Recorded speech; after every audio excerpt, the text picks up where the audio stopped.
কিয়ামতের দিন নবী সাল্লাল্লাহু আলাইহি ওয়াসাল্লামের কাছে কোরআনে আছে, ফাকাইফা ইদা জিনা মিন কুল্লি উম্মাতিন বিশাহিদ ওয়াজিনা বিকা আলা হাউলা'i শাহীদা। নবীকে বলছে আল্লাহ, বন্ধু আপনার উম্মতের প্রত্যেকের আমলনামা আমি আপনার হাতে দেখাবো, আপনার হাতে, আপনার সামনে পেশ করব, আপনি দেখে কথা বলবেন আমার কাছে। সুপারিশ আপনি কইরেন, মানা নাই, কিন্তু আপনি দেখে করবেন।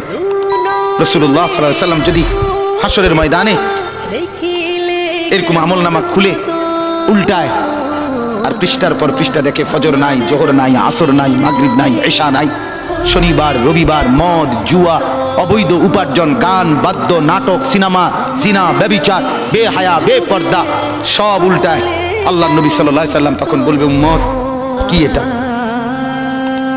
উম্মত আমার 23 বছরের এত চোখের পানির কথা একবারও মনে হয় নাই? কি আনছো এটা আমারে? উম্মত তুমি জানো না আমি যে তায়েফের পাথরের আঘাতে পুরা পিঠ চালনির মতো ঝাঁঝরা বানায় ফেলছে আমার? শোনো নাই তুমি?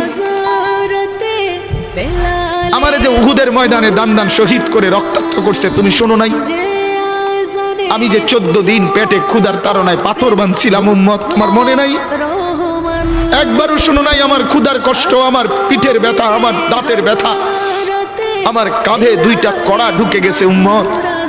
আমার ঘরে 3 মাস আল্লাহর নবীর স্ত্রী আয়েশা বলছে, আল্লাহর কসম উম্মত, নবীর স্ত্রী বলছে 3 মাস 3টা সূর্যাঁদ উঠছে ডুবছে, রাইনা হিলালান সুম্মা হিলালান সুম্মা হিলালান, 3 চাঁদ 3 মাসে নবীর 9 জন বিবির কারো ঘরে আম্মা ফোঁটা চুলায় আগুন জ্বলে নাই। মা আওকাদাত ফি আবিয়াতে রাসূলিল্লাহ নারুন, নবীর একজন বিবির ঘরেও আগুন জ্বলে নাই।